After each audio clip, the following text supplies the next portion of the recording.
अधिकारी होते हुए, एक डिप्टी कलेक्टर होते हुए, अगर मैं अपनी धार्मिक भावनाओं को, अपने मौलिक अधिकारों को, अपने ही घर के उद्घाटन में शामिल होने की अनुमति अगर मुझे नहीं मिल सकती है तो यह संवैधानिक अधिकारों का हनन है। और अगर मैं अपने ही अधिकारों की रक्षा नहीं कर सकती इस पद में रहते हुए तो मैं इस पद में रहना उचित नहीं समझती हूँ। अगर सारे इस तरह की परेशानियों से सताए हुए लोग इस्तीफा दे देंगे तो फिर तो सरकारी सेवाओं में एससी ओबीसी दिखाई नहीं देगा, एसटी का आदमी दिखाई नहीं देगा।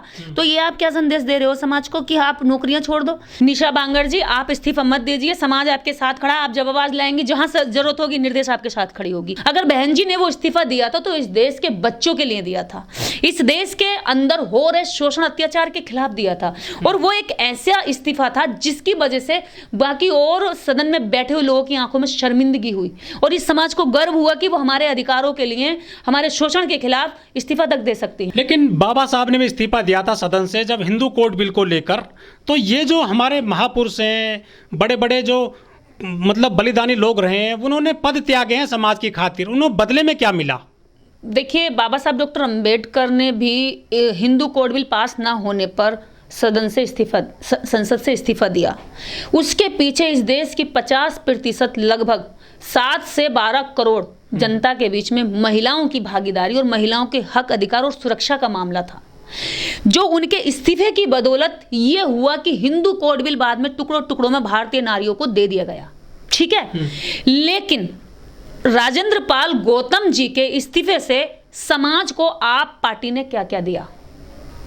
ठीक, निशा बांगर ने आज अपने कलेक्टेड पद से इस्तीफा दिया है, इसके बाद प्रशासन ने समाज को क्या क्या दिया, ये आप इसकी लिस्ट निकालिए। ज्योति मौर्य भी निशाने पर है आजकल सोशल मीडिया में। देखिए, ज्योति मौर्य नाम है ना पीछे, अगर ज्योति पंडित होती, शर्मा होती, दुबे होती, चतुर्वेदी होती, या फिर कोई और ऐसा जो टाइटल होता जो देश के अंदर प्रतिष्ठित होता है, जिन पर लोग विश्वास करते हैं, तो ये महिला बदनाम नहीं होती। लेकिन कई लोगों ने यह भी कहा था कि यदि बहन जी सीट पर होती, सदन में होती, तो समाज के लिए ज्यादा काम कर पाती।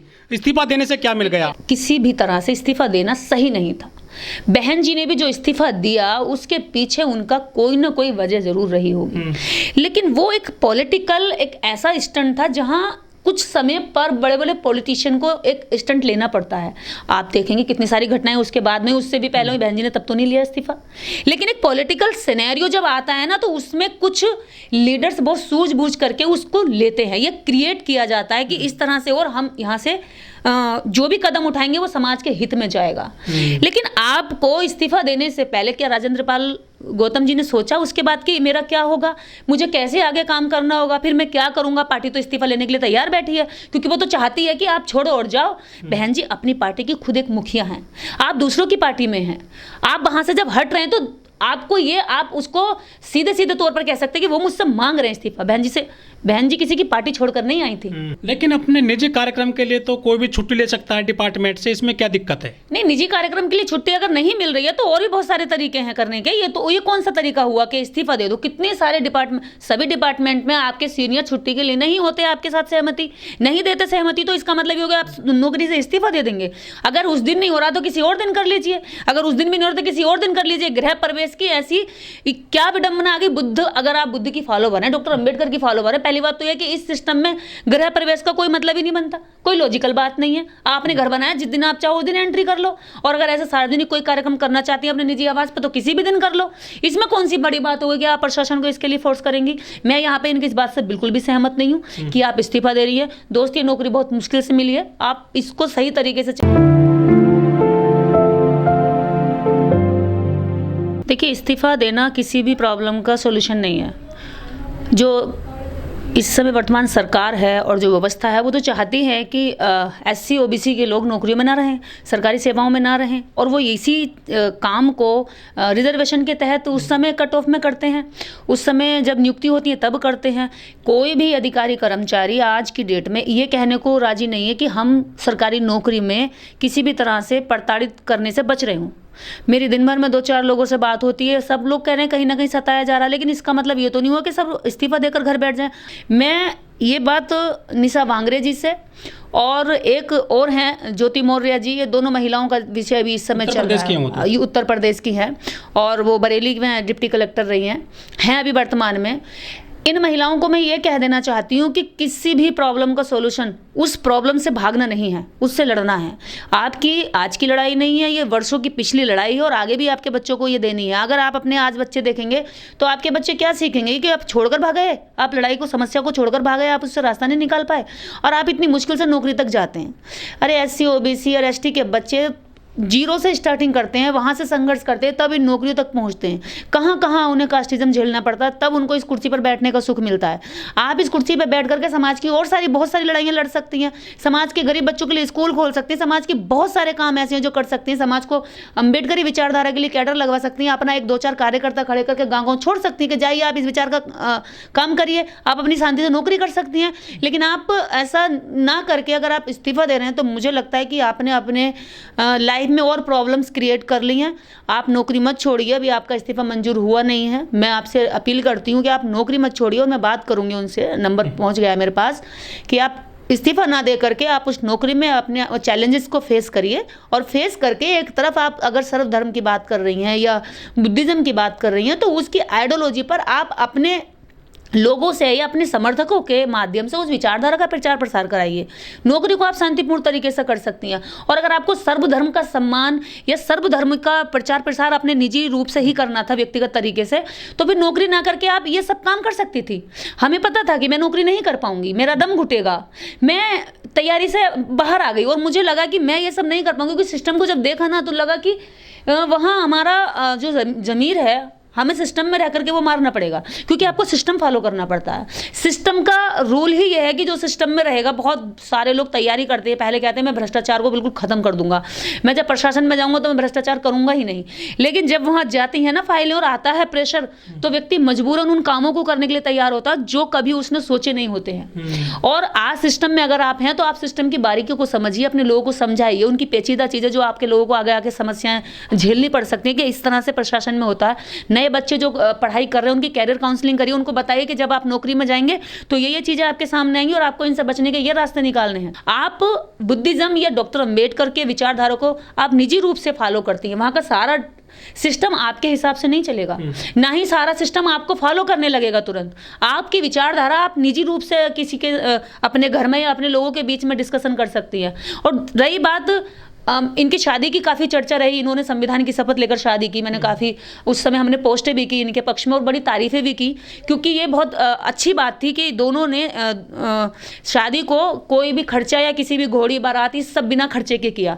जब आपकी आइडियोलॉजी इतनी ग्रेट है कि आप शादी में उस सब जो ढोंग पाखंड दिखावा चलता है उससे बाहर आकर एक स्पेशल तरीके से शादी करनी, वो तो सबसे बड़ा ओकेजन होता है एक व्यक्ति के जीवन में शादी। आपको ये स्टैंड क्लियर करना पड़ेगा, आप गौतम बुद्ध के लिए कर रहे थे या सर्वधर्म के लिए कर रहे थे। पहली बात, अगर आप तथागत बुद्ध के लिए कर रहे थे, सिर्फ उस आइडियोलॉजी पर कर रहे थे और प्रशासन आपको नहीं दे रहा है साथ, ये छुट्टी नहीं दे रहा, तो आप ये कह सकते हैं कि हमें इसलिए डिमोरलाइज किया जा रहा है या हमें इसलिए बंधक बनाया जा रहा है, इसलिए हमें नौकरी में प्रेशराइज किया जा रहा है कि हम एक विशेष आइडियोलॉजी को मानने वाले लोग हैं।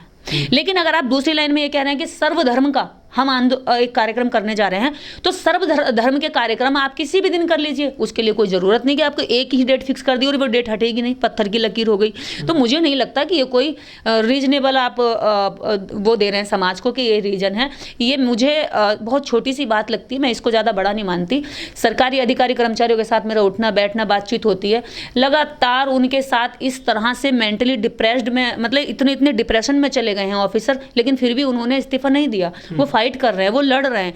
तो आपको भी ऐसे ही लड़ना सिखाना चाहिए था अपने समाज को, अपनी पीढ़ी को। भावी पीढ़ी जो नौकरियां कर रही है वो आपके डिप्रेशन को देख के डर जाएंगे। वो तैयारी कर रहे हैं, पिछले 5-5, 7-7 सालों से मुखर्जी नगर, दिल्ली के कितने सारे नगर भरे पड़े हैं, जो पूरे देश भर के बच्चे, अभी हम लोगों ने यूपीएससी के लिए कई बच्चों का सिलेक्शन, हमने अभी एडमिशन कराया, उनको हम क्या देंगे, आपका एग्जाम्पल देंगे तो वो तो फिर इसकी तैयारी में घबरा जाएंगे, वो तो फिर प्रशासन में जाने से पहले ही उसके बारे में ये सोचेंगे भाई हमारे बस की नहीं, हम नहीं कर पाएंगे, सरेंडर कर जाएंगे। आपको सिखाना चाहिए कि नहीं, आप अगर इस तरह से प्रेस कॉन्फ्रेंस करते कि मेरे ऊपर प्रेशर किया जा रहा है और मैं ये करूंगी और मुझे लगता है कि ये सही है, मैं देश के लिए, समाज के लिए सही सोच रही हूँ, सही विचार कर रही हूँ, अगर प्रशासन मुझे छुट्टी देता है तब भी और नहीं देता तब भी मैं करूंगी। अगर ये एक दिन छुट्टी नहीं देते तो मैं फिर इनसे अपील करूंगी और दूसरी तीसरी बार भी अगर नहीं देते तो फिर मैं इनका विद्रोह करूंगा और समाज का साथ लूंगी। प्रेशर कर रहे होंगे या किस तरह की प्रॉब्लम्स उनके सामने क्रिएट कर रहे होंगे।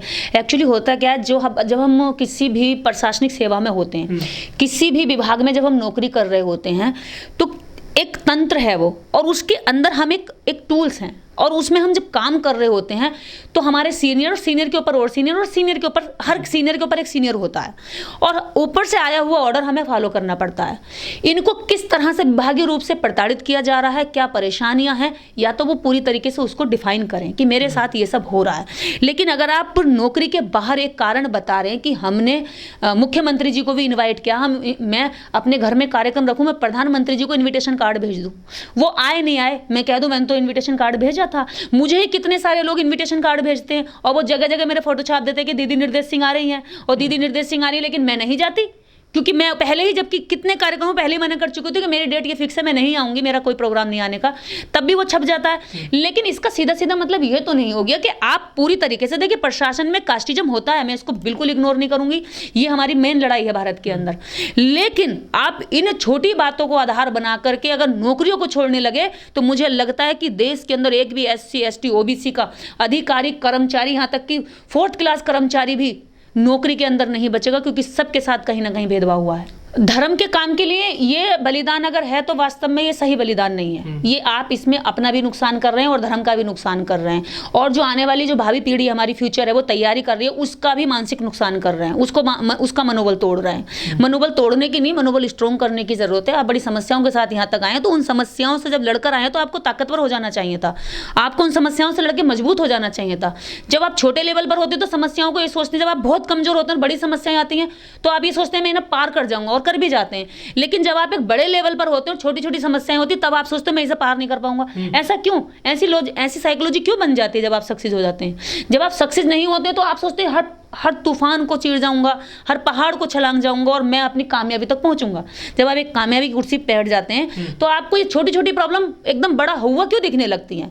कितने अभी आप कानपुर में 3 साल पहले एक IPS ने आत्महत्या की, कितने सारे अभी यूनिवर्सिटियों में बहुत सारे कास्टिज्म के चलते वो लोगों ने आत्महत्या कर ली। मेडिकल कॉलेज में रोहित बेमुला में, पायल तड़वी ने, प्रोफेसर्स ने।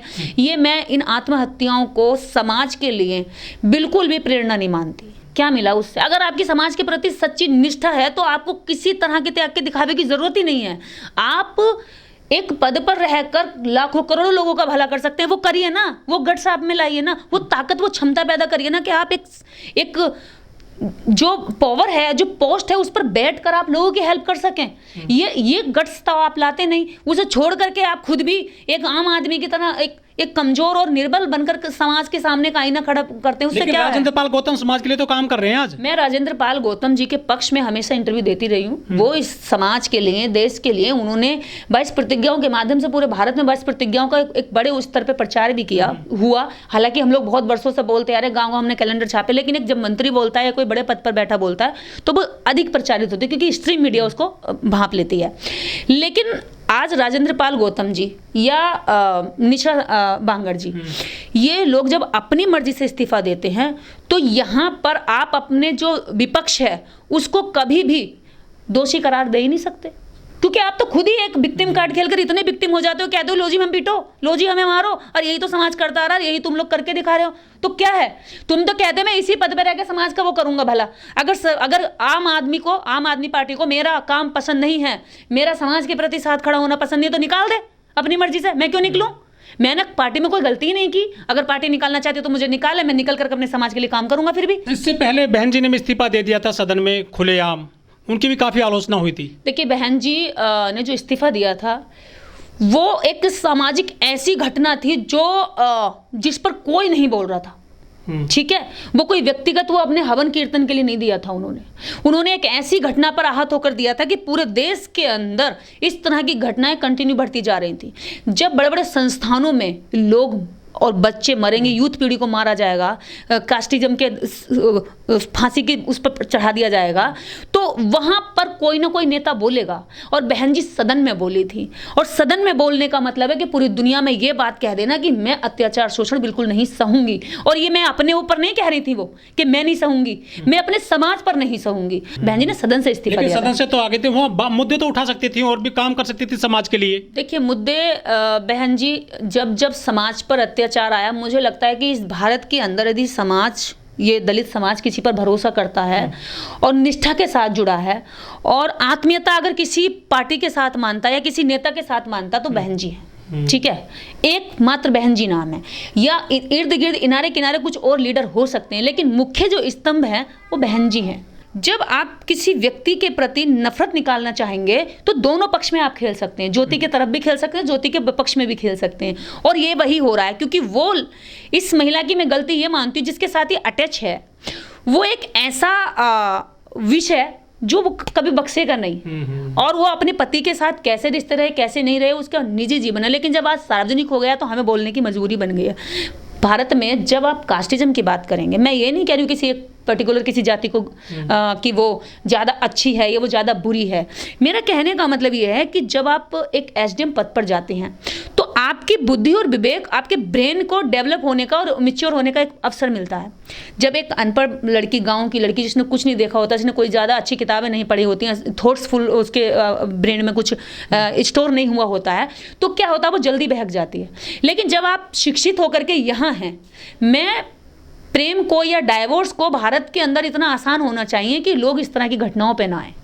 प्रेम भी इजी होना चाहिए और डाइवोर्स भी इजी होना चाहिए। अगर आप अपने पति के साथ हैं, मैं उनका नाम नहीं लूंगी, लेकिन अगर वो हैं तो वो उनका निजी मामला, जिसने भी चैट ये व्हाट्सएप या वायरल की है उस आदमी पर मानहानि का केस होना चाहिए। ये केवल एक महिला की इज्जत की बात नहीं है, इस देश के अंदर समस्त महिलाओं की बेइज्जती की बात है। मैं किसी भी महिला के पर्सनल मूवमेंट को सार्वजनिक करना, जितने भी लोग डाल रहे होंगे ना, ये कहीं ना कहीं सब किसी न किसी के साथ गुलछेल उड़ा रहे होंगे, किसी न किसी के साथ रंगलीले मना रहे होंगे, किसी न किसी पर नजर रख रहे होंगे कि शायद मिल जाए मुझे, और ये अब हीरो बने हैं, चलने अपने कैरेक्टर का सर्टिफिकेट बांट रहे हैं दूसरे के कैरेक्टर को गंदा दिखा करके। ये वो लोग हैं, और ये सोशल मीडिया पर आपको इतनी भरमार मिल जाएगी, जो अभी देखिएगा दूसरे की बेटी के कैरेक्टर के सर्टिफिकेट बांट रहे हैं और इनकी बेटियां किसी की बगल में हाथ डाल करके घूम रही होंगी, खुद इनकी महिलाएं इनके घरों के नौकरों के साथ में बातचीत कर रही होंगी। अच्छा नितेश जी, जो SC/ST के ऑफिसर हैं जो बड़े लेवल पर पहुंच गए हैं, ये इस्तीफा दे देते हैं बहुत आसानी से, ये समाज से क्यों लड़ पाते हैं जो उनके सामने समस्याएं आती हैं? देखिए, एक चीज़ ये भी होती है कि इन्हें सपोर्ट नहीं होता,